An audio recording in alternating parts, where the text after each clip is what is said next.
আসসালামু আলাইকুম রহমতুল্লাহ। সুপ্রিয় দর্শক, ইসকনের প্রভু চিন্ময় সে অসংখ্য নারীর সাথে অনৈতিক কাজ করত, সেটা আপনারা অনেকেই ফেসবুকে দেখেছেন।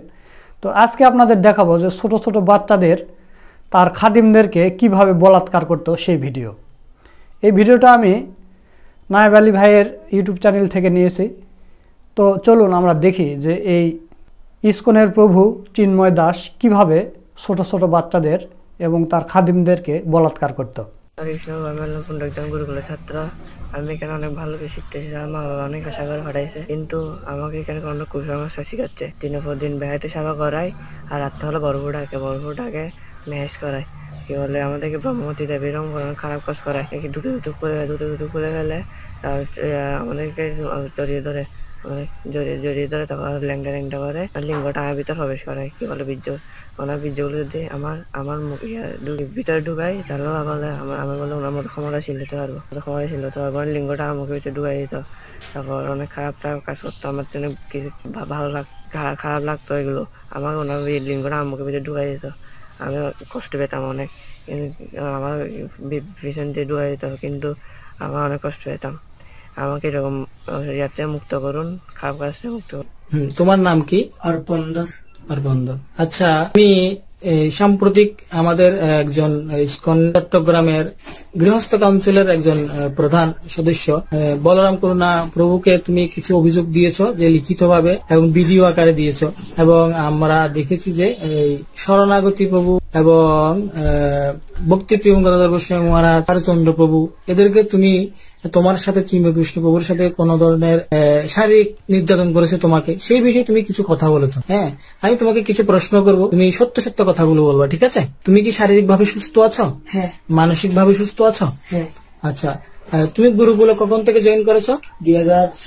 2017 নাকি 16? 17। আচ্ছা আচ্ছা আচ্ছা। তো চিন্ময় কৃষ্ণ আসলে অ্যাকচুয়ালি ঘটনাগুলো আমাকে বলো তো, যে চিন্ময় কৃষ্ণ প্রভু তো একজন ব্রহ্মচারী এবং পণ্ডিত ধামের অধ্যক্ষ, তোমার সাথে কি ঘটনা হয়েছে? আমাকে রুমের মধ্যে মেসেজ করতে নিয়ে যেত, নিয়ে গিয়ে যে কাজ সমকামিতা বলে, এটা করে। তো সমকামিতা মানে কি? এটা কি ধরনের? যৌন কাজ বলে। কিভাবে করতো? বলতো যে এদিকে এটা চুমুনে তোমাকে কি, তোমার সাথে কি এই, অর্থাৎ আমি তোমাকে সরাসরি বলি, যেহেতু তোমার বয়স কত এখন? 16 বছর। হ্যাঁ, তো তোমার সাথে প্রথমে কখন, একদম প্রথম কোন দিন বা কত মাস আগে এই ঘটনাটা ঘটেছে? 2 মাস আগে। মানে পুনরুদ্ধাম থেকে বের হওয়ার 2 মাস আগে। হ্যাঁ, উনি কিভাবে ডাকতো তোমাকে? কখন, বা রাত্রে ডাকতো নাকি দিনে ডাকতো? রাত্রে ডাকতো। রাত কয়টা বাজে? ধরেন 9টা, 9:30। 9টা, 9:30 বাজে। হ্যাঁ, ডেকে তোমাকে কি বলতো প্রথমে? বলতো মেসেজ করতে বলতো। কিরকম ভাবে মেসেজ করতা? হাত পা গুলো মেসেজ করতাম করে, তারপর বলতো যে উনার পরনে কি থাকতো? গামছা থাকতো। তোমার পরনে কি থাকতো? পরনে কাপড় ছিল, ধুতি কাপড়, অর্থাৎ এই তোমাদের গুরুগুলোর ড্রেসটা থাকতো। আচ্ছা আচ্ছা। তো তখন তোমাকে কিভাবে মেসেজ করতে বলতো? না, এমনি বলতো, হাত পা গুলো কামাচ্ছে ম্যারেজ করতে বলতো। তারপর বলতো এদিকে হলে আমার এই শপথ কর বলতো। কি ধরে? শপথ করে। কি বলতো? শপথ করে কি বলতো? আমার সাথে এগুলো করতো, এগুলো কাউকে বলবি না। এগুলো মানে কোনগুলো? কি করতো? মানে যে খারাপ কাজগুলো করতো সেগুলো কাউকে যেন না বলতো। আচ্ছা আচ্ছা। খারাপ কাজগুলো কি তুমি কি ওকে করতা নাকি ও তোমাকে করতো? ও আমাকে করতো। তোমাকে করতো না? মানে তোমার সাথে কতবার হয়েছে এরকম? আমার সাথে 2বার হয়েছে। 2বার হয়েছে না? আচ্ছা, তোমাকে যদি উপর থেকে বলা হয় যে এই শারীরিক সম্পর্কটা করলে ডিএনএ টেস্ট দিতে হয় যা প্রমাণস্বরূপ, হ্যাঁ, তুমি কি ডিএনএ টেস্ট দিতে প্রস্তুত আছো? হ্যাঁ। আচ্ছা আচ্ছা, ঠিক আছে। আরেকটা বিষয় হচ্ছে, এখন তুমি বলবা যে কখনো তুমি কি ওকে করেছো, বা তোমার জননেন্দ্রিয়ের মধ্যে মানে অর্থাৎ ধরেছে কখনো? হ্যাঁ হ্যাঁ হ্যাঁ হ্যাঁ। আচ্ছা, ঠিক আছে। আচ্ছা, তোমার সাথে এই যে এই অবৈধ কর্মগুলো ঘটেছে, তুমি কি আর স্থানীয় কোনো ভক্তদেরকে জানিয়েছো? আমি জানিয়েছিলাম তিরুপতি প্রভুকে। আচ্ছা আচ্ছা আচ্ছা, তিরুপতি প্রভুকে জানিয়েছো। অর্থাৎ তিরুপতি প্রভু তখন পুনরুদ্ধামে ছিল? ধামে ছিল। তখন তিরুপতি প্রভু কি বলেছে তোমাদেরকে? বলছে এগুলো আমি জানি না, আমি এরকম শুনি না। তারপর অনেকদিন ধরে এরকম বলতে বলতেছে উনি আমাকে বলতে হবে তুই এগুলো কিভাবে জানাস। আমি একবার মানে শিরোধার কথা বলতেছে একটু মধ্যে শুনেছিলাম। আচ্ছা আচ্ছা, পরবর্তীতে তোমরা কোথায় গিয়েছো? রংপুর চলে গিয়েছে। মহারাজকে সমস্ত কিছু বলেছো? হ্যাঁ। আমাকে যে কথাটা বলছো সেম কথাটা কি মহারাজকে বলেছো? ওনারা কি কোন ধরনের চিন্ময়কৃষ্ণ প্রভুর বিরুদ্ধে স্টেপ নিবে এরকম আশ্বাস দিয়েছে তোমাকে? এরকম বলেনি, বলতে এগুলো খারাপ কথাগুলো বাদ এরকম বলছিল মহারাজ। আচ্ছা আচ্ছা আচ্ছা, অর্থাৎ তোমাকে তো কোনো ধরনের আশ্বাস দেয়নি। আচ্ছা, সাম্প্রতিক চারুচন্দ্র প্রভু তোমার থেকে স্টেটমেন্ট নিয়েছে, তুমি কি ওনাকে সবকিছু বলেছো? হ্যাঁ বলেছি। উনি কি আশ্বাস দিয়েছে তোমাদেরকে? উনি কিছু বলেনি তেমন, পরে দেখা যাবে। এরপর আরো অনেকজনকে ডেকেছে, ডেকে আচ্ছা আচ্ছা, ঠিক আছে। এখন তোমার সাথে যে চিন্ময়কৃষ্ণ প্রভু শারীরিক সম্পর্ক এবং তোমাকে অনেক নির্যাতন করেছে, বলাৎকার যাকে বলা হয়, যেটাকে সমকামিতা বলা হয়, হ্যাঁ, তো এগুলোর কি তুমি কি বিচার চাও? হ্যাঁ। তোমার পড়ালেখার ক্ষতি হয়েছে এবং তুমি একটা মানসিক ভাবে হেজিটেশন ভোগ করছো, এগুলো তো আমাদের ইসকনের মধ্যে কোনো শিক্ষা নেই, ঠিক আছে? কোনোদিন কারো কাছ থেকে দেখেছো, কোনো বক্তব্য থেকে দেখেছো এগুলো? এই নোংরামি গুলো না, ঠিক আছে? তাহলে ঠিক আছে, আমরা এগুলো তোমার কথা মতো, যেহেতু তুমি আমাকে এই কথাগুলো বলছো, হ্যাঁ, আমি কি করবো এগুলো, আমি আমাদের নারগোপাল প্রভু আছেন, আমাদের গুরু মহারাজ আছেন এবং ঊর্ধ্বতন কর্মকর্তারা রয়েছেন, এগুলো আমি অ্যাপ্রুভ করবো, ওনাদেরকে আমরা সাবমিট করব এবং ওনারা এগুলোর অ্যাকশন নেবে, ঠিক আছে? নিত্যবন্ধু গৌরদাস, আমি প্রায় অনেকদিন যাবৎ, প্রায় 8-9 বছর যাবৎ পুণ্ডরিক ধামে অবস্থানরত। এই যে ধামের মধ্যে এত সমস্যা চলছে, যে বিষয়গুলো আগে থেকে মানে চলে আসছে, বাট নিয়ে মানে তদারকি করতাম না, বা এই বিষয়ে বললেও বা কাউরে বলার মতো সেরকম গিয়েছিল না। কিন্তু হঠাৎ আমি কিছুদিন যাবো আবার দেখতেছি কি অতিরিক্ত ছেলেদের উপর নির্যাতন হচ্ছে, বা মাঝে মাঝে এমনই দেখি ওখানে অনেক ধরনের মানে গন্ডগোলও চলছে ধামের মধ্যে। কিন্তু এরপর পরে আবার কিছুদিন যাবৎ আবার দেখলাম যে কি আমি রাত্রে মানে ঘুমাতাম, তখন কি করতো, রাত 2টো বাজে, 1টা বাজে, 3টা বাজে আমার ডাকতে আসতো। এখন আমি ঘুমের ভান ধরে শুয়ে থাকতাম, মঙ্গলারতির সময় শুয়ে থাকতাম ঘুমের ভান ধরে, তখন কি করতো, বিরক্ত হয়ে দরজার মধ্যে ধুম ধুম ধুম করে বাড়ি দিত, আওয়াজ দিত, প্রচুর পরিমাণে আওয়াজ দিত। উঠতাম না আমি, তাহলে আসে ডেকে আমাকে নিয়ে যেত, নিয়ে গিয়ে বলতো কি মেসেজ করার জন্য বলতো, এরকম করতে করতে অনেকদিন মানে মেসেজ করতাম। হঠাৎ আরেকদিন আমাকে ডেকেছে, বাট আমি যাইনি বিদায়, তখন থেকে সে আমার উপর খুব মানে রেগে আছে। হ্যাঁ, চিন্ময়প্রভু আমার খুব রেগে আছে, আমি কেন যাচ্ছি না। তারপরে আমি শ্রীধরপুর রুমে ছিলাম, শ্রীধরপুর রুমে যখন ছিলাম, উনি এখন আমাকে কিভাবে শ্রীধরপুর আমাকে ডেকে রুমে রেখেছে, সেই কারণে ওনার খুব ক্রোধ যে আমাকে কিভাবে ওখান থেকে বের করবে, আমি কেন ওই রুমে থাকি।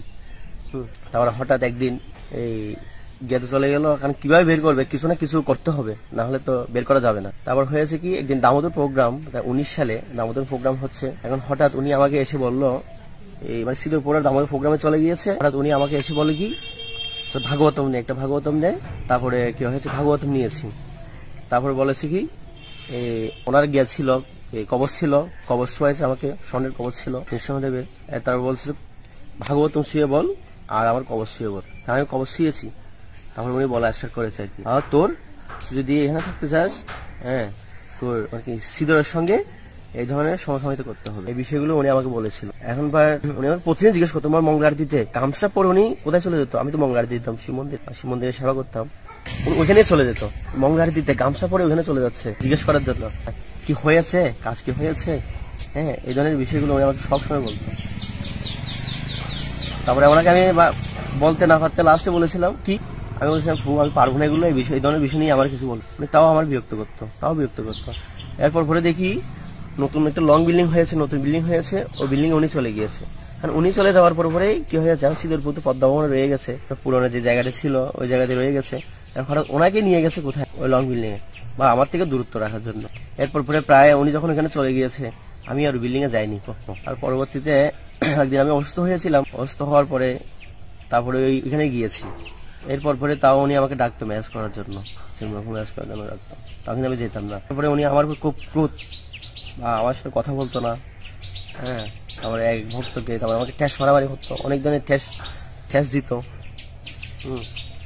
তারপরে এরপর পরে ওনার সাথে আমার খুব ভালো একটা ঘনিষ্ঠ ছিল না, বা ওনার সাথে কথা হতো না। এরপর পরে আমি কিছুদিন যাবত রাধাষ্টমীর আগেই আমার মন মানসিকতা একটু ভালো ছিল না, খুব খারাপ হয়ে গেছে। কারণ ওনাদের এই ধরনের বিষয়গুলো নিয়ে, খারাপ ধরনের চরিত্র, এই বিষয়গুলো নিয়ে মানে দেখতে শুনতে মানে দেখে শুনতে শুনতে কি হয়ে গেছে, আমার মাথা মানে পুরো নষ্ট হয়ে গিয়েছে। আবার কি হয়েছে, আমি বলেছিলাম কি আমি এখান থেকে চলে যাব।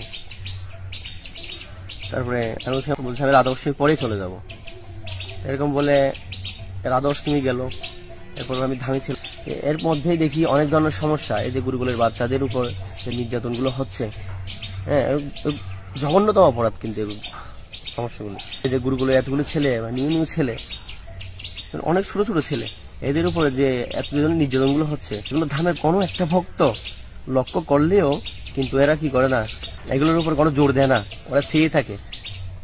কারণ ধামের মধ্যে যে ভক্তগুলো আছে ওগুলো হচ্ছে পদের লালসায় সবাই ওরা মোহিত হয়ে গেছে। এদেরকে পদ দিবে, হ্যাঁ একজনকে প্রেসিডেন্ট বানাবে, একে সেক্রেটারি বানাবে ধামের। সবাই এই বিষয়গুলোর প্রতি কি হয়ে গেছে, মোহিত হয়ে গেছে।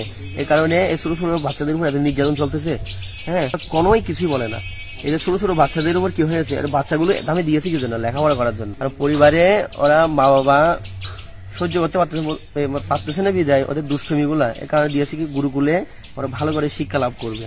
এখন এখানে আসার পরে ওদেরকে যদি যে জায়গায় শিক্ষা লাভ দিবে, সে জায়গায় ওদেরকে যদি বেকারিতে সেবা করায়, হ্যাঁ বেকারিতে সেবা করাচ্ছে, মানে সারাদিন সকাল 6টা থেকে সন্ধ্যা 6টা 8টা 9টা পর্যন্ত সেবা করায়।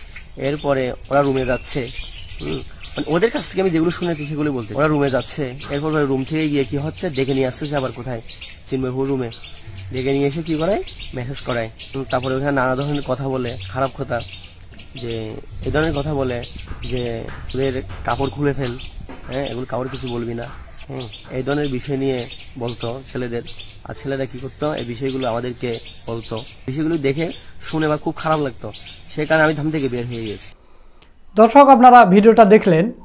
তো ইসকনের দাবি যে এই চিন্ময়কে আমরা অনেক আগেই ইসকন থেকে বহিষ্কার করেছি। তো তাহলে সে কার কথায় চলতেছে? তাহলে কি আওয়ামী লীগের শেখ হাসিনা এবং মোদির কথা মতো সে চলতেছে? আর এ যদি ইসকন থেকে নিষিদ্ধ হয় তাহলে এতগুলো লোক কেন আদালতে তাকে বাঁচানোর জন্য রাস্তায় শুয়ে পড়ল এবং তার জন্য একজন আইনজীবী হত্যা হলো, খুন হলো? অনেক মাস আগেই প্রবর্তক শ্রীকৃষ্ণ মন্দিরের অধ্যক্ষ লীলারাজ গৌর দাস, স্বতন্ত্র গৌরাঙ্গ দাস এবং চট্টগ্রামস্থ পুণ্ডরিক ধামের অধ্যক্ষ চিন্ময় কৃষ্ণ দাসকে সাংগঠনিক শৃঙ্খলা ভঙ্গের দায়ে ইসকনের সাংগঠনিক পদ পদবী সহ ইসকনের যাবতীয় সাংগঠনিক কার্যক্রম থেকে অব্যাহতি দেওয়া হয় এবং উল্লেখ করা হয় যে তাদের দ্বারা সংগঠিত কার্যক্রম ইসকনের কার্যক্রম নয়। তো দর্শক, এই চিন্ময়ের জন্য যেহেতু একজন আইনজীবী হত্যা হয়েছে, খুন হয়েছে, এবং গতকালকে দেখেছেন যে হাসনাত সার্জিস এরা জানাজা থেকে ফেরার সময় তাদের গাড়িতে ট্রাক দিয়ে তাদেরকে হত্যা করার চেষ্টা করা হয়েছিল, কোনো রকমে বেঁচে গিয়েছে। তারপর সেখান থেকে তারা প্রাথমিক চিকিৎসা নিয়ে আবার আসতেছিল, আবার তাদের ধাক্কা দেওয়া হয়েছে ট্রাক দ্বারা। আপনারা এর আগে দেখেছেন যে অনেক আলেম ওলামাদেরকে কিন্তু এই ট্রাক চাপা দিয়ে মেরে ফেলা হয়েছে। এই ট্রাক চাপা দিয়ে মেরে ফেললে কোনো বিচার আসার কিছুই হয় না, কে মারলো কে জানে রাতের বেলা। এরকম তারা এখন সুযোগ নিচ্ছে এবং যে ট্রাক ড্রাইভার এবং হেল্পার ধরা পড়েছে তাদেরকে জিজ্ঞাসাবাদ করা হয়েছে। তারা বলছে যে এটা আওয়ামী লীগের এক বড় নেতার ট্রাক, তারাই আমাকে হুকুম দিয়েছে এরকম মারার। তো বুঝতে পারতেছেন যে কত দিক থেকে ষড়যন্ত্র আসতেছে। তো আপনারা কে কে চান যে এই ইসকন এবং এই আওয়ামী লীগ বাংলাদেশ থেকে নিষিদ্ধ হোক, তারা অবশ্যই কমেন্ট করে জানিয়ে দিবেন। আজকের ভিডিও এই পর্যন্তই। ভিডিওটা যদি ভালো লাগে শেয়ার করবেন। সকলকে ধন্যবাদ। আসসালামু আলাইকুম ওয়া রাহমাতুল্লাহ।